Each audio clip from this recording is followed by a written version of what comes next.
Bonjour à chacune et chacun d'entre vous, mesdames et messieurs les présidents, mesdames et messieurs les maires, mesdames et messieurs les membres du comité des régions que je suis très heureux de retrouver.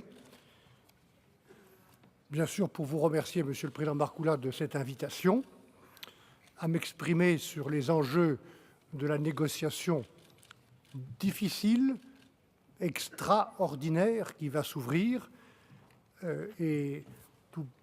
Pour être franc, c'est la première fois que je m'exprime publiquement depuis le mois de novembre sur ces enjeux.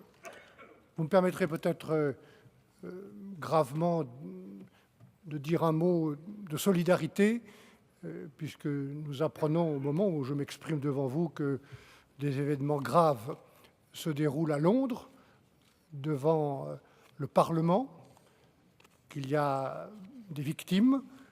Je ne connais pas au moment où je m'exprime les raisons et la nature de ces événements, mais de toute façon, je veux dire à cet instant, et puisque nous allons parler de ce sujet, notre solidarité, ma solidarité avec les autorités et les citoyens britanniques. Monsieur le Président, Mesdames et Messieurs, depuis 44 ans, l'Union européenne et le Royaume-Uni partageaient un projet commun. Depuis 44 ans, nous avons construit ensemble le marché unique, en supprimant les frontières entre nous, en adoptant des règles communes au bénéfice de la libre circulation des personnes et des biens et des services.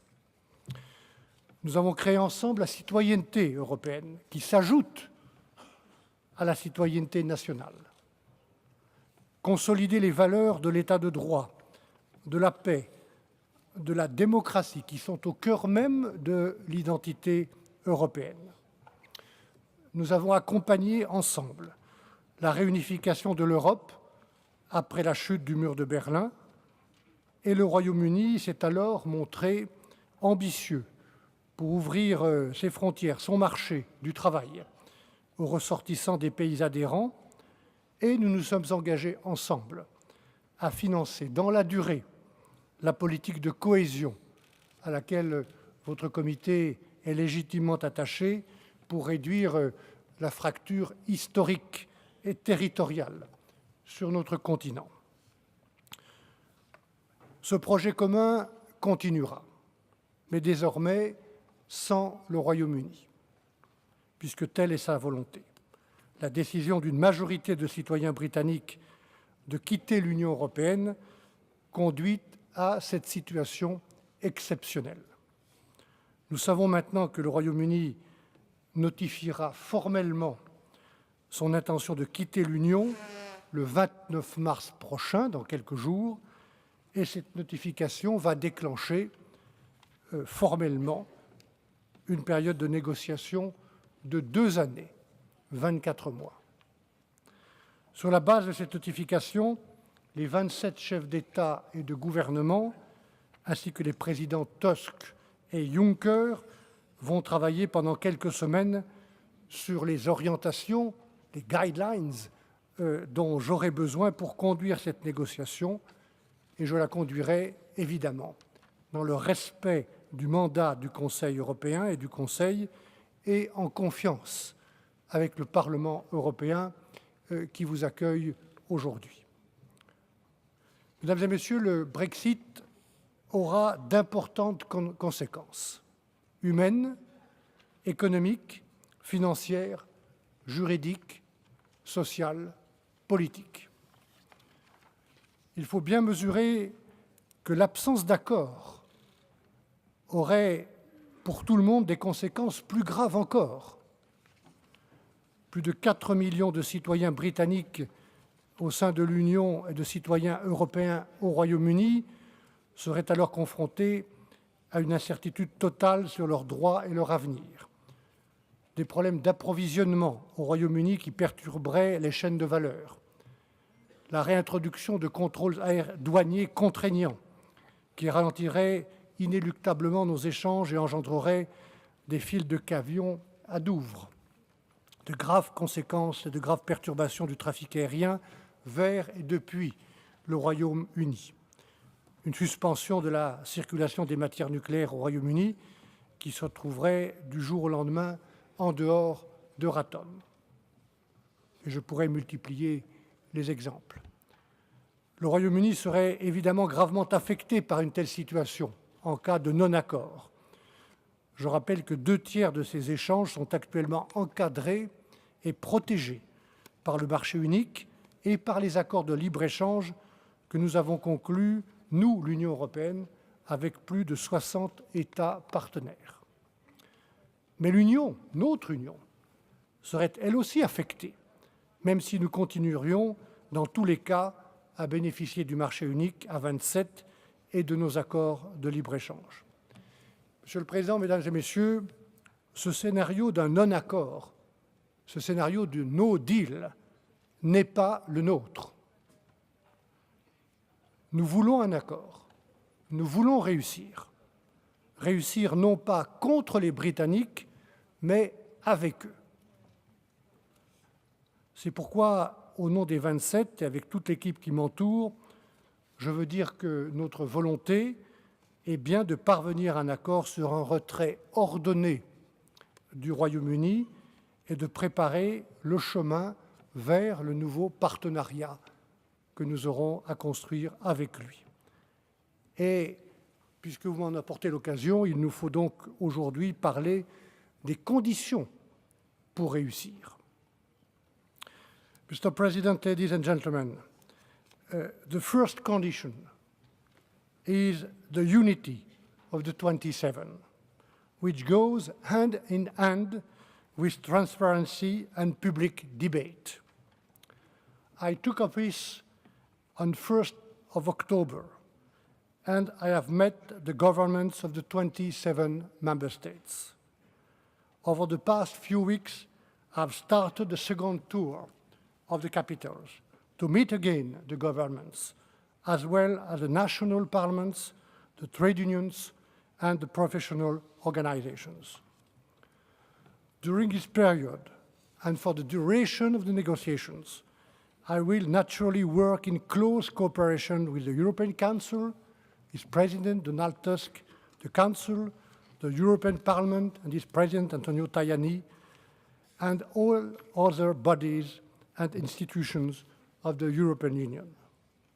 That is why, Mr. President Markula, ladies and gentlemen, I am very happy to be before the Committee of the Regions today.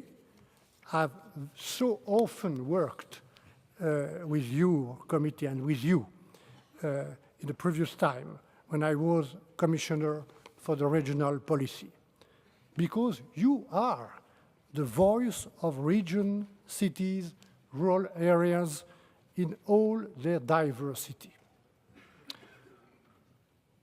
Unity doesn't mean uniformity.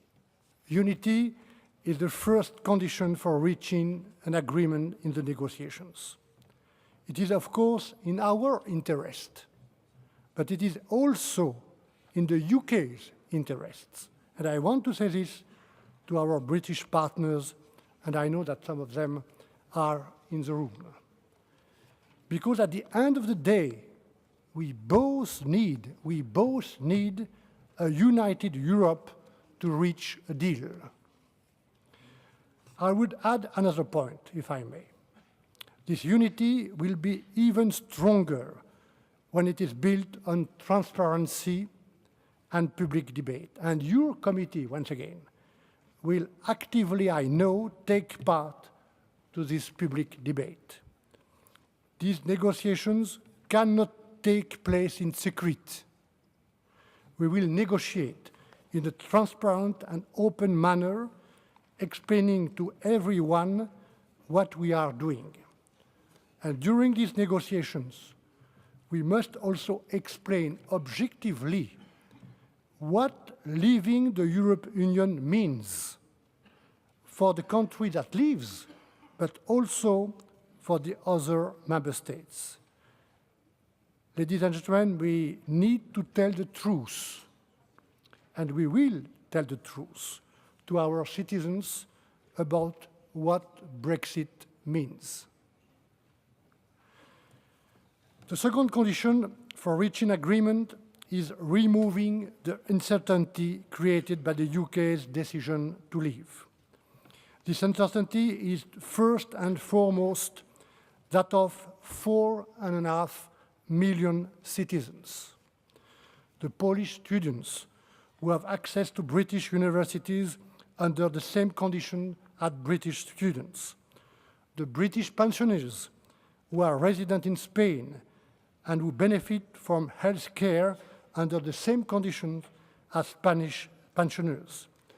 The Romanians, nurses and doctors who contribute to the quality of health care in the United Kingdom, or the engineers from Italy, Germany, or elsewhere who chose to work to the United Kingdom, just like thousands of British people who have made the same choice to work in Berlin, Rome, or Vienna.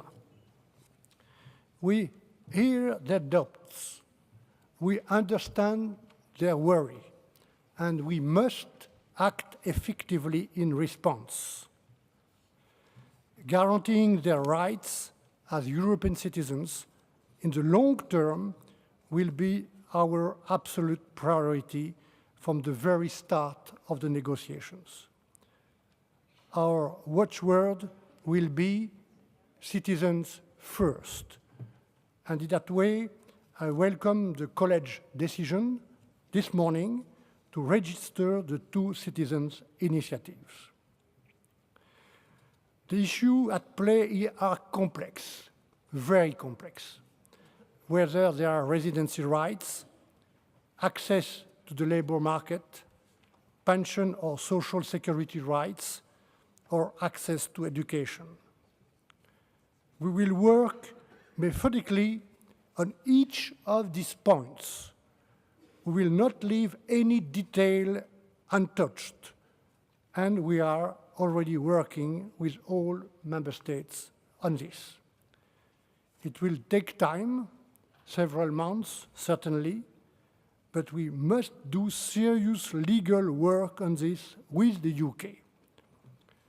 But we can and we should agree as soon as possible on the principles of continuity, reciprocity, and non-discrimination so as not to leave these citizens in uncertainty.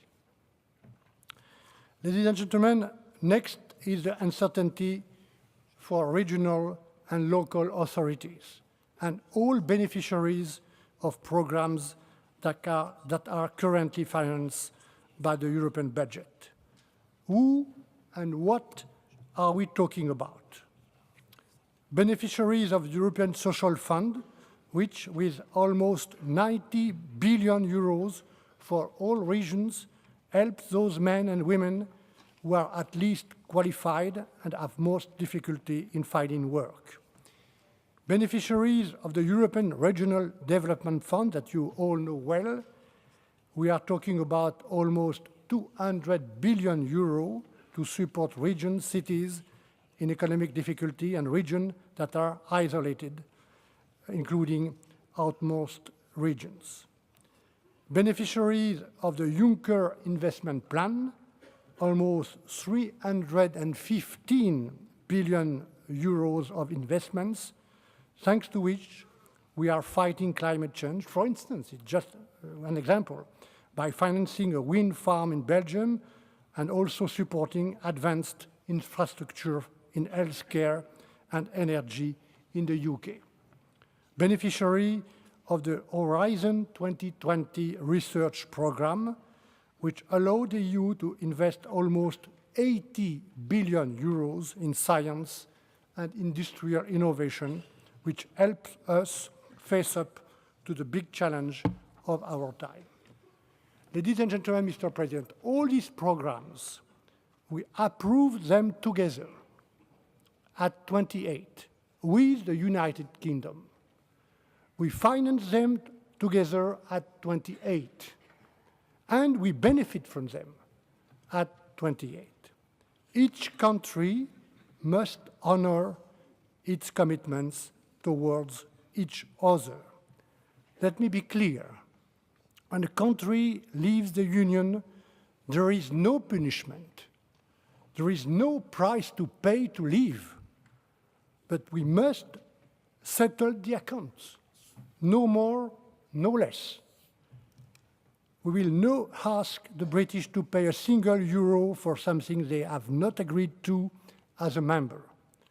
And in the same way, the 27 will also honor the commitments concerning the United Kingdom, its citizens, its companies, and its regions. That is the mutually responsible way to act. And, Mr. President, if I may quote with humility one of the greatest men of European history, Winston Churchill. The price of greatness is responsibility. The price of greatness is responsibility. That holds true for Britain and also for us. A third uncertainty created by the UK decision to leave concern the new borders of the Union, and I think particularly of Ireland. I have been Commissioner in charge of the peace programme. I understand the Union's role in strengthening dialogue in Northern Ireland and supporting the Good Friday Agreement, of which the United Kingdom is one of the guarantors. That is why I will be attentive in these negotiations to the consequences of the UK decision to leave the customs unions and of anything that may, in one way or another, weaken dialogue and peace. Monsieur le Président, Mesdames et Messieurs, il y a une troisième condition pour réussir. Nous devons faire les choses dans l'ordre et les mettre en perspective. L'enjeu est de bâtir une nouvelle relation entre l'Union européenne et le Royaume-Uni sur des bases solides qui doivent être des bases de confiance réciproque. Cela suppose de mettre les choses dans l'ordre, trouver d'abord un accord sur les principes d'un retrait ordonné du Royaume-Uni pour discuter ensuite en confiance de notre future relation. Et plus vite nous nous mettrons d'accord sur les principes du retrait ordonné, plus tôt nous pourrons préparer cette future relation. Au contraire, si nous ne levions pas les incertitudes, si nous repoussons les sujets difficiles à la fin ou à plus tard, alors nous prendrions le risque de l'échec. Et je pèse mes mots. Bien sûr, il y aura des moments difficiles. Mais, Mesdames et Messieurs, moi j'ai toujours observé au fil de ma vie publique, y compris lorsque j'étais président d'une collectivité territoriale en Savoie, dans mon pays, j'ai toujours observé que les obstacles sont toujours plus faciles à surmonter lorsqu'on a une perspective ou un horizon, et lorsqu'on met les problèmes dans une perspective. C'est ce que nous voulons faire dans cette négociation, le plus vite possible. Quelle est cette perspective? C'est celle d'un nouveau partenariat entre l'Union européenne et le Royaume-Uni. Depuis très longtemps, et plus précisément depuis mon tout premier vote de jeune citoyen français, j'avais 21 ans en 1972, et j'ai fait campagne pour l'entrée du Royaume-Uni dans la communauté européenne, puisque nous avons eu à cette époque, les élus français qui sont ici s'en souviennent, un référendum pour l'accession du Royaume-Uni. Depuis ce jour-là, j'ai la conviction, et je garde la conviction, que nous sommes durablement liés avec le Royaume-Uni par une communauté d'intérêts et de valeurs. Alors ce nouveau partenariat, il est bien sûr trop tôt pour le négocier, mais il n'est pas trop tôt pour en esquisser les contours. Au centre de ce partenariat, il y aura un accord de libre-échange que nous négocierons le moment venu avec le Royaume-Uni. Cet accord de libre-échange ne sera équivalent à aucun autre qui existe aujourd'hui. Et nous devons nous préparer à cette situation. Le Royaume-Uni fait le choix de sortir du marché intérieur et de l'union douanière, et dans 2 ans, il sera un État tiers. Dans 2 ans, il sera un État tiers. En faisant ce choix, le Royaume-Uni se trouvera mécaniquement dans une situation moins favorable qu'un État membre de l'Union. Et il ne lui sera pas non plus possible de participer à la carte au marché unique.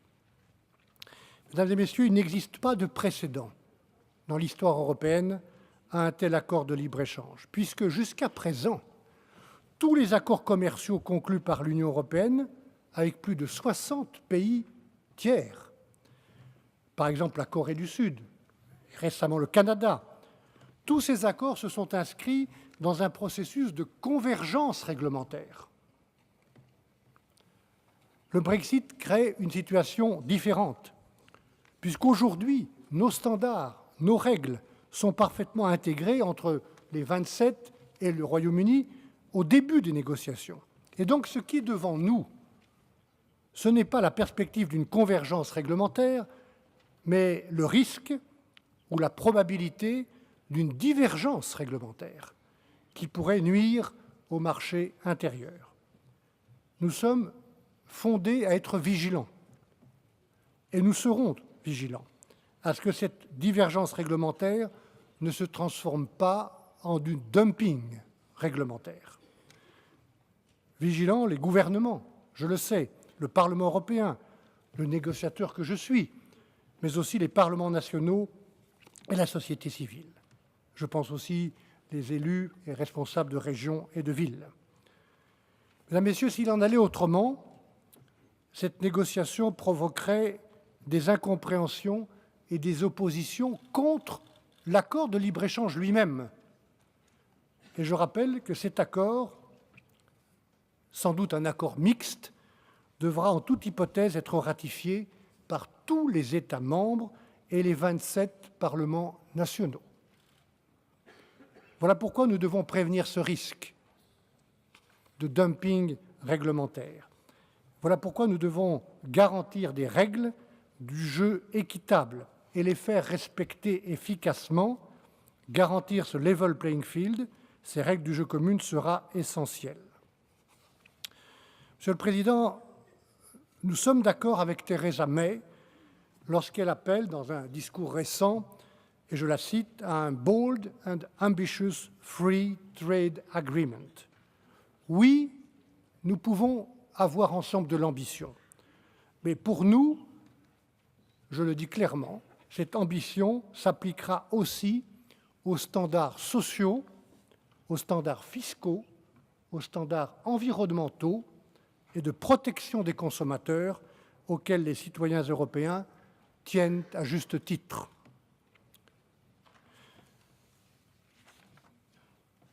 J'ai évoqué une communauté de valeurs et d'intérêts avec le Royaume-Uni. Elle va bien au-delà du commerce. Et cette ambition que j'évoquais à l'instant, nous l'avons aussi pour nos réseaux de recherche et d'innovation, pour nos universités, nos laboratoires, même si le cadre réglementaire et financier de notre coopération actuelle va évidemment changer dans l'avenir.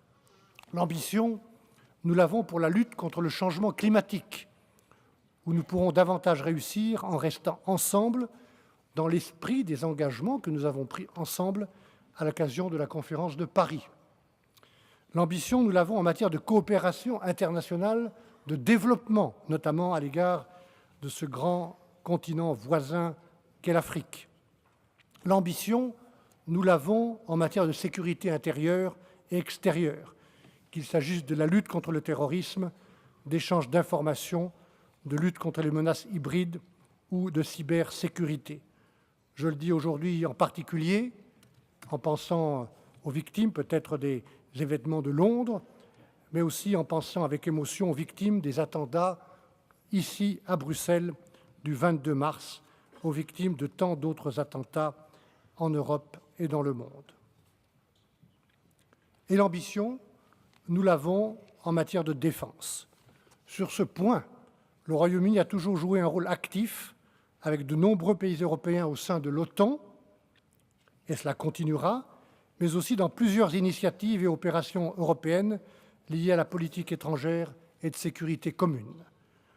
Dans les efforts et les initiatives qui vont être conduits par les 27 pour leur propre défense, sur la base des propositions faites récemment par Federica Mogherini et par la Commission européenne, nous devrons donc ouvrir la possibilité d'une coopération bilatérale, le moment venu, avec le Royaume-Uni. Naturellement, mesdames et messieurs, la sécurité de nos concitoyens ne se marchande pas. Et donc, dans la négociation, la sécurité ne peut pas être mise en balance avec le commerce ou les intérêts économiques. Une fois que nous nous serons mis d'accord sur les contours de ce nouveau partenariat, nous serons en mesure d'identifier les arrangements transitoires nécessaires. Nous savons bien que ce nouveau partenariat exigera du temps, qu'il s'agisse de l'accord de libre-échange ou de toute autre forme de coopération. Un certain nombre d'arrangements transitoires pourraient être nécessaires. Il est pour moi trop tôt de le dire, mais dans tous les cas, ces arrangements éventuels seraient nécessairement encadrés par le droit européen et par le système juridictionnel qui lui est associé. Dans tous les cas, la durée de ces arrangements serait strictement limitée et dans tous les cas, nous ne permettrons jamais un quelconque marché unique à la carte. Mesdames et messieurs, pour terminer cet exposé, je veux redire que notre intention est de réussir cette négociation difficile. Nous serons fermes, nous serons amicaux, nous ne serons jamais naïfs. Je vous ai parlé très franchement aujourd'hui, Monsieur le Président, pour que chacun comprenne quelles sont les conditions pour réussir. Travailler ensemble à 27, toujours, dans la transparence et dans le débat public. Lever au plus vite l'incertitude créée par la décision britannique de quitter l'Union, incertitude pour les citoyens d'abord, pour les bénéficiaires du budget européen ensuite et aux nouvelles frontières de l'Union. 3, mettre les choses dans l'ordre, dans le bon ordre, et les mettre en perspective. Nous serons alors en mesure d'engager sur des bases solides la discussion sur notre future relation avec le Royaume-Uni. Et puisque je parle de l'avenir pour les 27, notre avenir commun, est-il besoin d'insister sur le fait que les enjeux, les défis, le nouvel agenda européen ne se résument pas au Brexit. Ils vont bien au-delà. La priorité est et restera de renforcer et, quand il le faut, de réformer notre Union pour relever nos défis communs. La Commission européenne, sous l'impulsion de son président, Jean-Claude Juncker, a initié ce débat en publiant récemment son livre blanc sur le futur de l'Europe. Cette semaine, après-demain, les chefs d'État et de gouvernement se réunissent à Rome pour célébrer le 60e anniversaire de notre traité fondateur à Rome. Mesdames et messieurs, Monsieur le Président, malgré les crises, malgré le Brexit, malgré les difficultés, cet anniversaire de Rome ne doit pas être un anniversaire nostalgique ou défensif. Il constitue, et ça sera ma dernière phrase, le moment pour nous, les 27, d'un nouveau départ pour l'Union et pour l'action. Je vous remercie.